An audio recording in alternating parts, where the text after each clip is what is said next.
The vast Texas plains stretched endlessly before Matthew Harris as he stood on his weathered front porch, squinting at the distant dust cloud approaching his ranch.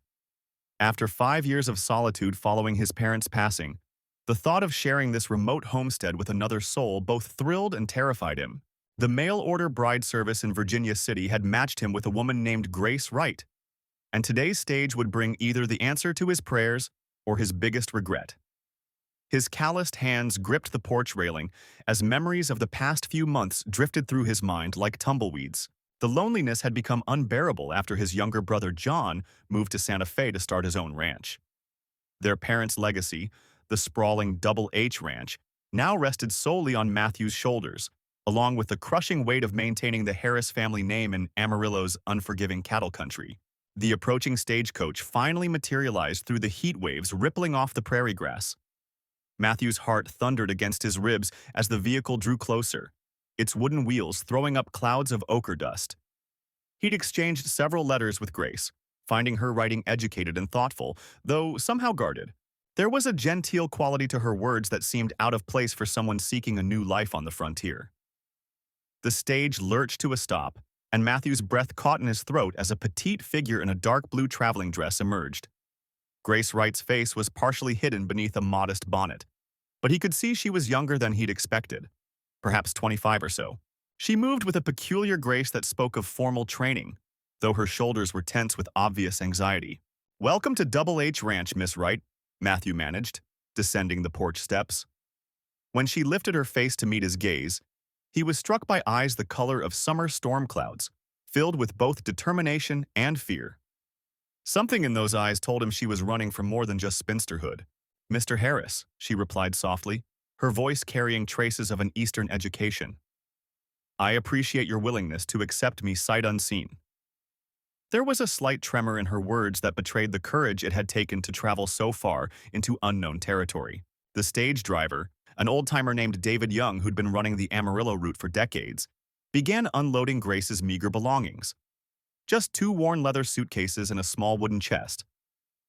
Matthew noticed how Grace's eyes never left those bags, as if they contained secrets too precious or dangerous to risk losing sight of. That evening, as they sat across from each other at his mother's cherished oak dining table, Matthew observed how Grace's hands shook slightly as she sipped her coffee.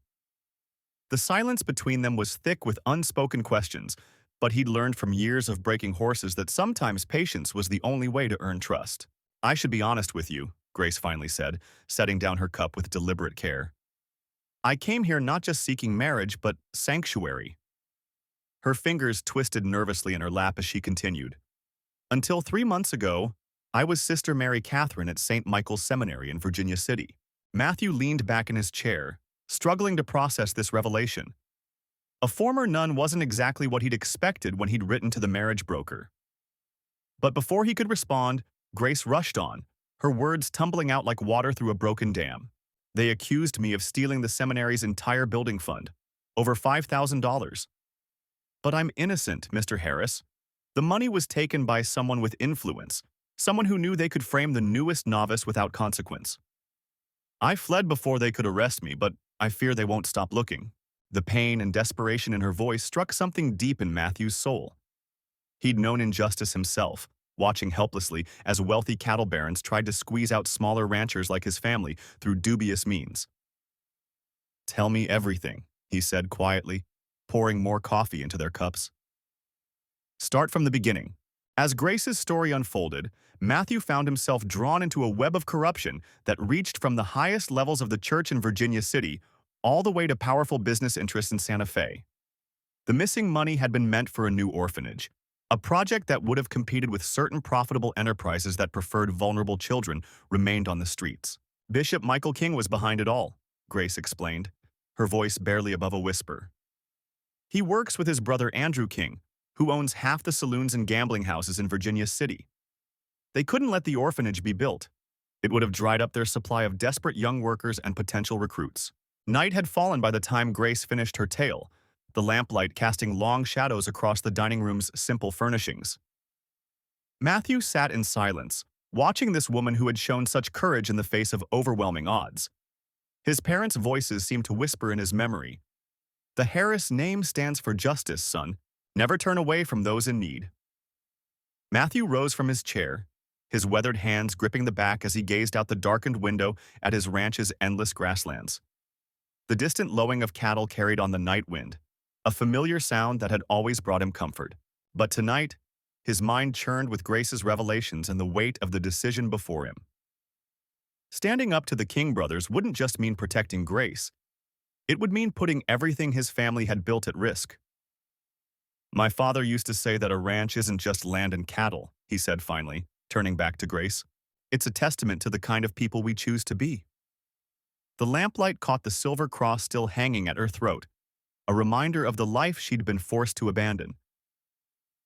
"We'll need proof to clear your name, and I think I might know where to start. My brother John's been working as a clerk in Virginia City's territorial office. He's mentioned seeing some peculiar financial records crossing his desk." Grace's eyes widened with hope, though fear still lingered in their depths. "The Kings keep their real ledgers hidden, but there was a night. Before I fled, I overheard Michael King speaking with someone about documents in a safe at the Golden Ace Saloon. It's one of Andrew's establishments." She twisted her hands in her lap, the simple gold band Matthew had given her catching the light. Their marriage might have begun as an arrangement, but he could no longer deny the protective instinct that surged through him at her distress.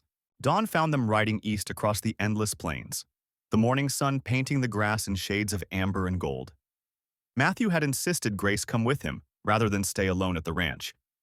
His most trusted hand, David, would keep things running while they were gone.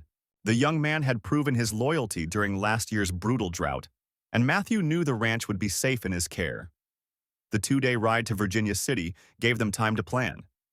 Grace shared everything she could remember about the King's operation, the names of other church officials who might have been involved, the dates of suspicious transactions, the faces of children who had disappeared from the streets only to resurface in Andrew King's establishments. Matthew listened intently, his jaw tightening at each new detail of corruption. They made camp the first night in a sheltered draw, the endless stars wheeling overhead. As Matthew tended the horses, he caught Grace standing alone in the starlight, her face turned upward in prayer. The sight stirred something in his chest. Not pity, but admiration for her unwavering faith despite everything she'd endured. When she finally turned away from her devotions, he noticed tears tracking silently down her cheeks. "I keep thinking about those children," she whispered as Matthew handed her a cup of coffee. "All those little ones I was supposed to protect. Rebecca, she was only 6 when they took her from the church steps. Victoria was 8. Their faces haunt me every night." Her hands trembled slightly around the tin cup, and Matthew fought the urge to pull her close, to promise that everything would be made right. But empty promises wouldn't serve either of them now. Only action would. As they approached Virginia City the next afternoon, the bustling streets and brick buildings rose from the plains like an unwelcome specter. Matthew could feel Grace tensing beside him, her shoulders drawing up as if preparing for a blow. He guided their horses down a back alley toward the modest boarding house where John had arranged to meet them. His brother's message had been brief but clear. He had found something in those records that could help them, but they would need to move quickly. The Kings had eyes everywhere in Virginia City, and time was not on their side. The sound of approaching hoofbeats made them both freeze. Matthew's hand moved instinctively to his rifle as 3 riders appeared at the end of the alley. His heart sank as he recognized Andrew King's distinctive white hat among them. The game was already afoot, and they'd barely begun to play their hand. The autumn wind whipped across the plains as Matthew Harris stood on his front porch, scanning the horizon for any sign of the stagecoach that would bring his mail-order bride.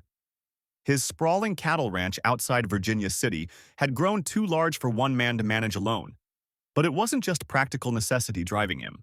The crushing solitude of frontier life had finally broken his resolve to remain a bachelor, leading him to place that fateful advertisement back in spring. Rebecca Young clutched her meager belongings as the stagecoach rattled toward Virginia City. Her heart pounded beneath her plain dress, so different from the habit she'd worn for the past 8 years. The false accusations of stealing church funds still burned in her mind, but she forced herself to focus on the future awaiting her. Matthew Harris's letters had been kind and honest, describing his ranch and his hopes for a family. She prayed he would understand when she finally revealed her past. The first meeting between Matthew and Rebecca was awkward but promising. His weathered face showed surprise at her refined manner, while she found his quiet strength reassuring. Over coffee in Virginia City's lone cafe, they spoke of practical matters, the ranch's needs, their expectations of marriage. Neither mentioned the shadows in their pasts, though both sensed hidden depths in the other's careful words. That evening, as Matthew drove their wagon home across the prairie, Rebecca marveled at the vastness of the land. The setting sun painted the grass in shades of gold and amber, so different from her convent's stone walls. A lone coyote's cry echoed across the plain, making her shiver despite the warmth. Matthew noticed and draped his coat around her shoulders, the gentle gesture speaking volumes. Their first weeks together fell into a rhythm of shared work and gradually growing trust. Rebecca proved capable at managing the household, while her educated background helped with the ranch's bookkeeping. Matthew found himself sharing more of his thoughts, drawn out by her thoughtful questions and genuine interest. The pain of his family's loss in a range war began to ease as new memories took root. But their fragile peace shattered one morning when David Wright, a church official from Santa Fe, arrived unannounced. His oily manner set Matthew's teeth on edge even before he revealed his purpose. Wright claimed Rebecca had stolen a fortune in church donations before fleeing, demanding her immediate return to face justice. Matthew's protective instincts flared as he watched his wife's face drain of color. That night, after Wright's departure, Rebecca finally shared her full story. The theft had been orchestrated by corrupt church officials, led by Michael King, who had been embezzling funds for years. When Rebecca discovered discrepancies in the books, they framed her to cover their crimes. Matthew held her as she wept, his anger growing at those who had wounded this good woman's spirit. Word spread quickly through the territory about the criminal nun hiding on the Harris Ranch. Some neighbors turned cold, while others whispered behind their hands. But a few stood firm, including John Lewis, whose sister had also suffered at Michael King's hands. A network of allies began to form, sharing information about the corrupt church officials' activities. Grace Wright, David's estranged wife, secretly contacted Rebecca with evidence of her husband's wrongdoing. Documents proving the embezzlement scheme had been hidden away in Santa Fe, but reaching them would mean walking into the very den of those who had framed her. Matthew and Rebecca spent long nights planning, knowing they would have only one chance to clear her name. As autumn deepened toward winter, tensions escalated. Mysterious fires started in their outlying pastures. Cattle disappeared. Strange riders were spotted watching the ranch. Matthew doubled his vigilance while Rebecca refused to be cowed into hiding. Their love had grown stronger through adversity, each drawing courage from the other's determination to fight for justice and their shared future. The first snow dusted the plains as Matthew and Rebecca prepared for their dangerous journey to Santa Fe. They couldn't trust the stagecoach or telegraph. Both were watched by Michael King's men. Instead, they planned to travel cross-country, following old cattle trails through the most desolate stretches of territory. John Lewis offered to manage the ranch in their absence, bringing his sister Hannah to help maintain appearances of normal operations. Rebecca spent long hours studying Grace's documents, memorizing every detail that might help prove the corruption. The evidence suggested a complex web of fraud reaching beyond just the church, implicating several prominent Santa Fe businessmen who'd profited from Michael King's schemes. Most disturbing were references to other women who'd been similarly framed when they discovered too much. Some had simply disappeared. Victoria, an elderly cook who'd worked at the church for decades, secretly met with them one night at John's homestead. Her gnarled hands trembled as she described witnessing late-night meetings between King and his conspirators, hearing fragments of conversations about missing funds and threatened exposures. She'd kept silent out of fear, but could no longer bear the guilt of what she knew. The couple set out before dawn one bitter morning, leaving most of their preparations secret even from their allies. Matthew had cached supplies along their planned route during innocent-seeming hunting trips over the previous weeks. Rebecca wore rough men's clothing, her hair hidden beneath a battered hat. They rode sturdy mountain horses rather than flashier stock that might draw attention. In Amarillo, they separated briefly to gather intelligence. Rebecca slipped into the local church during services, listening for gossip, while Matthew made inquiries at the Saloon. They learned King had recently expanded his influence, buying properties through proxies and installing loyal men in key positions. The corruption was metastasizing, spreading like a cancer through the territory. A fierce winter storm forced them to shelter for 3 days in an abandoned line shack. As wind howled outside, they huddled close, sharing whispered memories of their lives before meeting. Rebecca spoke of her initial calling to religious life, the peace she'd found in service before discovering the rot beneath the church's surface. Matthew described his lonely years working the ranch, building something lasting but having no one to share it with. When they finally reached the outskirts of Santa Fe, they found the city transformed by King's influence. New construction rose on every corner, funded by mysterious investors. Armed men patrolled the streets, wearing deputy badges but answering to private masters. They took rooms at different boarding houses, communicating through coded messages left at predetermined locations. Abigail, a washerwoman who worked in the church rectory, proved an unexpected ally.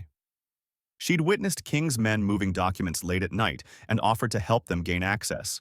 But she warned that Andrew, King's most ruthless enforcer, had returned to town. He was the one who'd planted the false evidence against Rebecca originally, and his presence meant their enemy was expecting trouble. Grace's instructions led them to an old adobe chapel on the city's edge. Behind a loose stone in the bell tower, they found ledgers documenting years of theft and intimidation.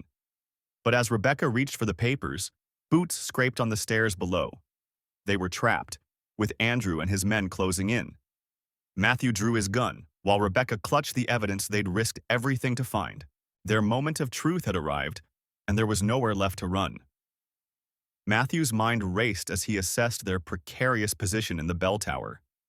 The ancient adobe walls offered little cover, and the setting sun through the western window cast long shadows that would work against them. He motioned Rebecca toward the corner furthest from the stairs, positioning himself between her and the approaching danger. The evidence they'd discovered had to be protected at all costs. It represented not just Rebecca's freedom, but justice for countless others who'd suffered under King's corrupt regime.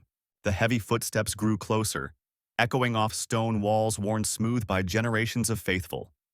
Rebecca clutched the ledgers to her chest, her former nun's habit replaced by practical ranch wear that seemed a lifetime removed from her days in the church.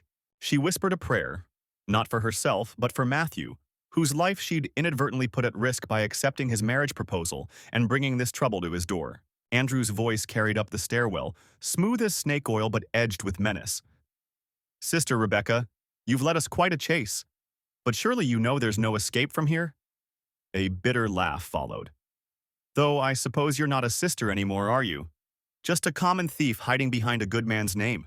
Matthew's grip tightened on his revolver as he caught movement at the top of the stairs. The fading light glinted off Andrew's gun barrel as he emerged, flanked by two others. Their enforcer's face bore the same cruel smile Matthew remembered from their previous encounter in Virginia City, when he'd first learned of Rebecca's plight.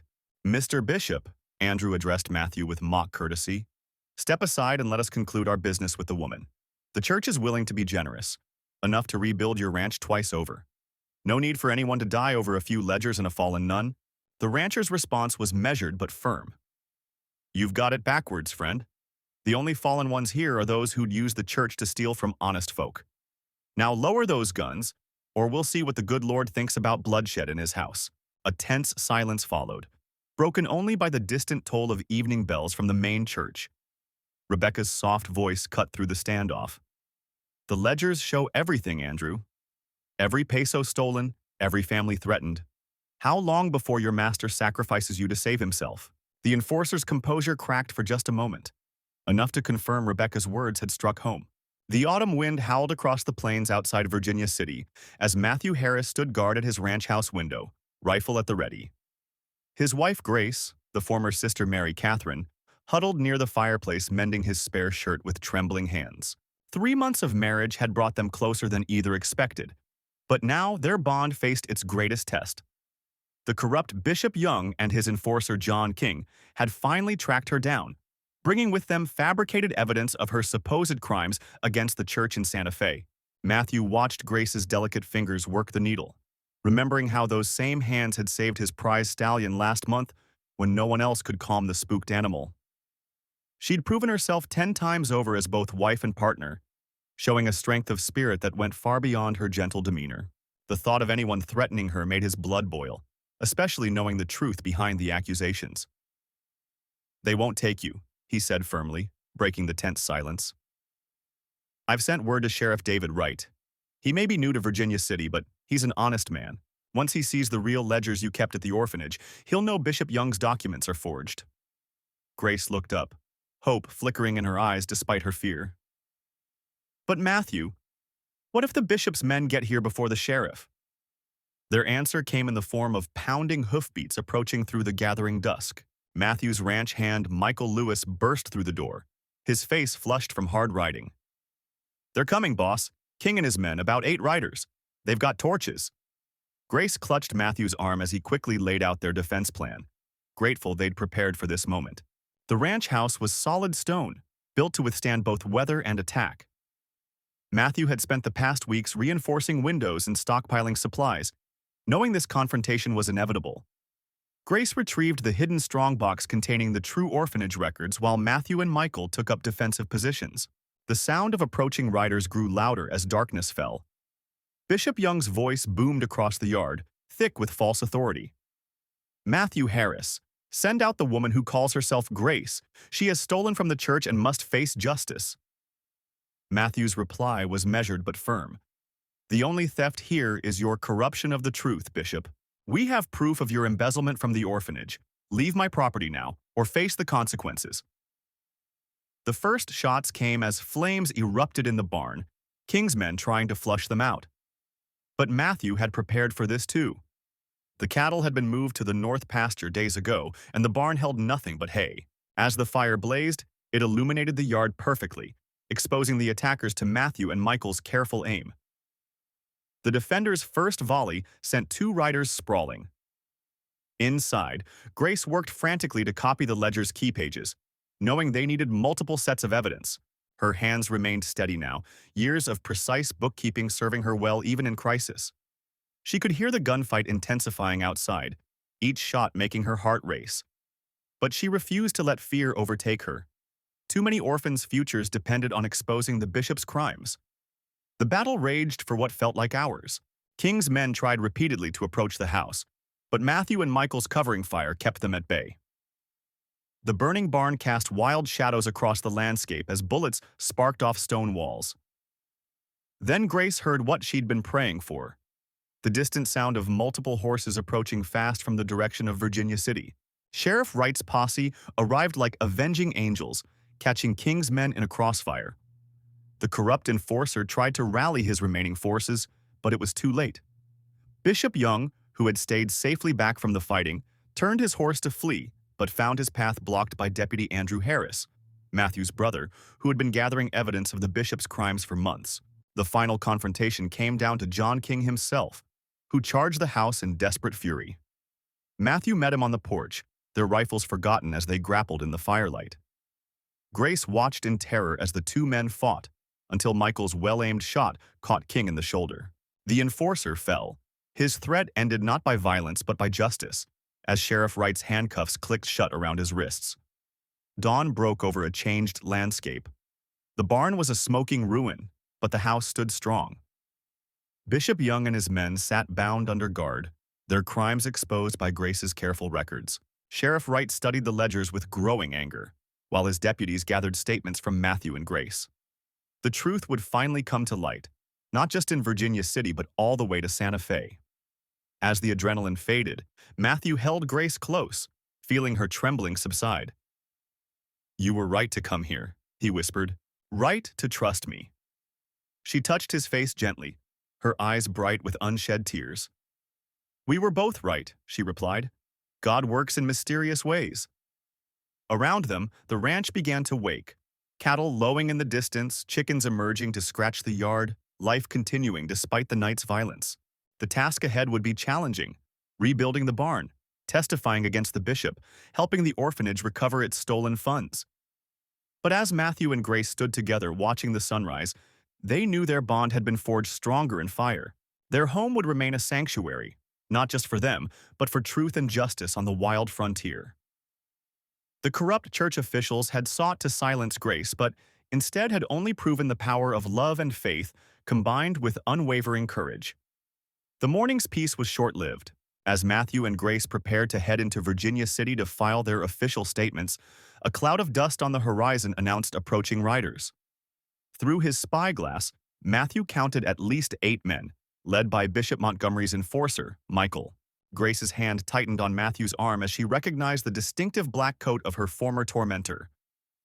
"They won't stop until they have those ledgers," Grace whispered, referring to the documents they'd discovered hidden in the chapel's false floor. Proof of the bishop's years of embezzlement from the orphanage fund. Matthew nodded grimly, already moving toward the rifle rack. "Then we'll make our stand here. I won't let them drive us from our home." Inside the ranch house, they worked quickly to fortify their position. Grace had learned strategy during her years managing the orphanage's limited resources, and Matthew knew every defensive advantage of the building he'd constructed with his own hands. They moved furniture to block windows, positioned ammunition caches, and filled water barrels in case of fire. The sound of hoofbeats grew louder as Grace knelt in prayer, not for herself but for the children who would suffer if the truth remained buried. Matthew touched her shoulder gently. "Your faith brought you to me," he said softly. "Now my strength will protect us both." She rose and took up position at a window, her father's old revolver steady in her hands. Michael's voice boomed across the yard, demanding they surrender the ledgers and the thieving nun, his words dripping with mockery. Matthew's response was a warning shot that kicked up dust at the lead rider's feet. The answering volley of gunfire shattered windows and splintered wood, but the thick adobe walls held firm. In the chaos that followed, Grace proved herself as capable with a rifle as she had been with prayer beads. Her precise shots kept the attackers from reaching the barn, where they might have found cover.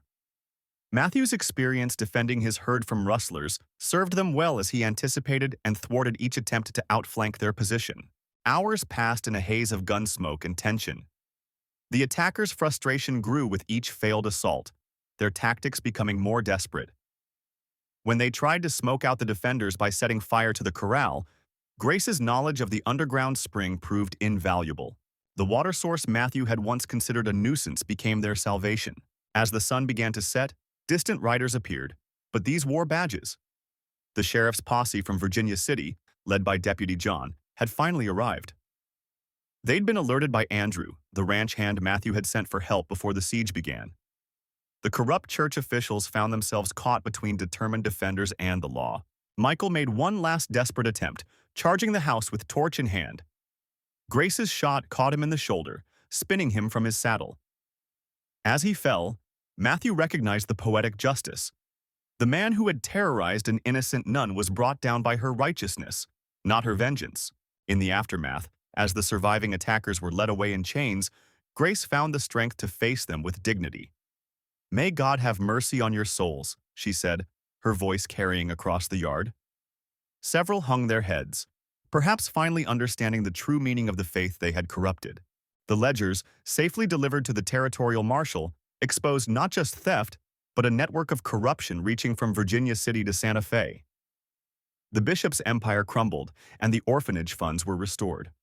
More importantly, Grace's name was cleared, allowing her to hold her head high in the community that had once shunned her. As they rebuilt their damaged home, Matthew and Grace discovered that their trials had transformed their arranged marriage into something profound.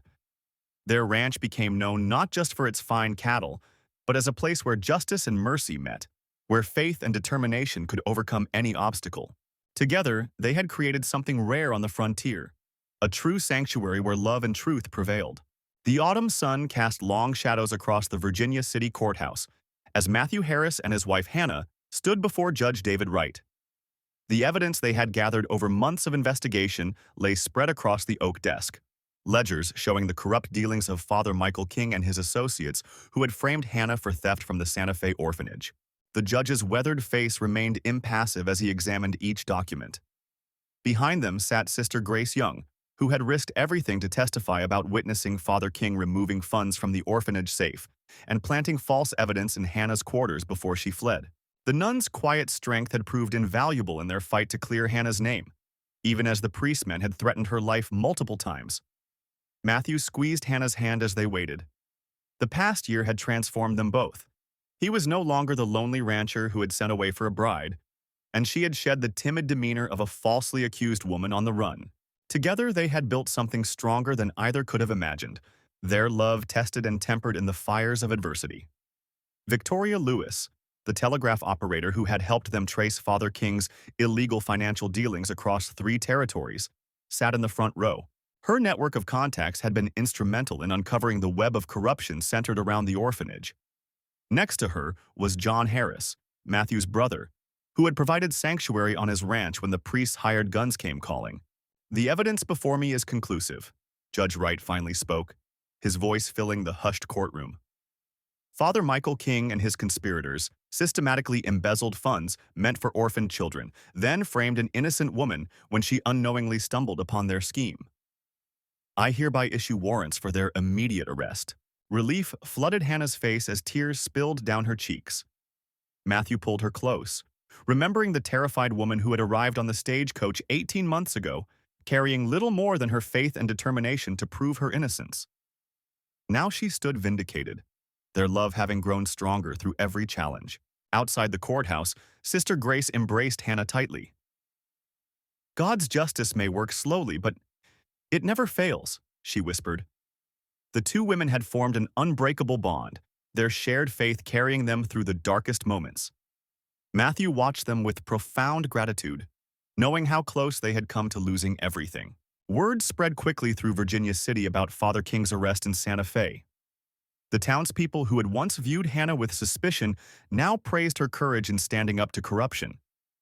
Matthew's ranch had become a symbol of refuge and resistance against those who would abuse power, a legacy that would endure long after the scandal faded. That evening, as they sat on their porch watching the sunset paint the prairie in gold, Hannah rested her head on Matthew's shoulder. "I never imagined finding such happiness when I stepped off that stage," she said softly. "You gave me more than shelter. You gave me the strength to fight back." Matthew kissed her temple, grateful for the twist of fate that had brought them together. In the years that followed, their ranch prospered as they took in other souls seeking sanctuary from injustice.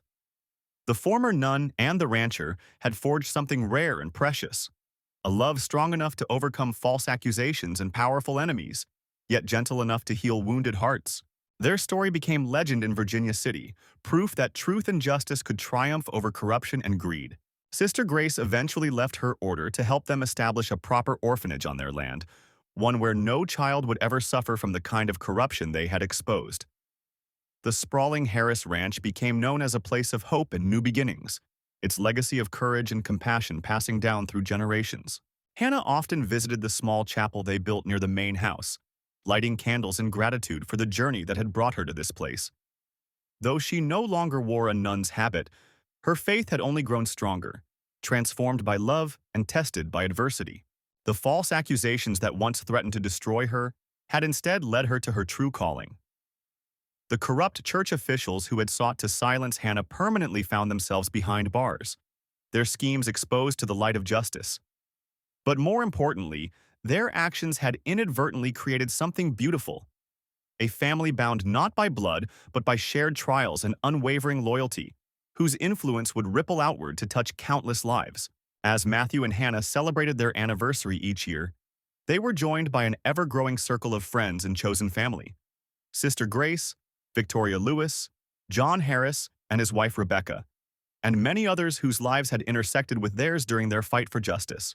Their table was always open to travelers and truth seekers, just as their hearts remained open to love. The Harris Ranch became a cornerstone of Virginia City's growth and prosperity, its story a reminder that even the darkest clouds could have silver linings.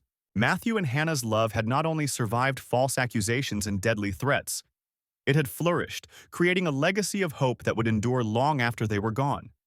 Their journey from mail-order bride and lonely rancher to beloved pillars of the community proved that true love could indeed conquer all. Years passed, and the Harris Ranch flourished under Matthew and Hannah's careful stewardship. The rolling plains that had once seemed so empty now teemed with life. Not just their prosperous cattle herds, but also the vibrant community that had grown around them. The old accusations that had driven Hannah from her life as a nun became nothing more than whispered stories, though their impact had forever changed the landscape of Virginia City.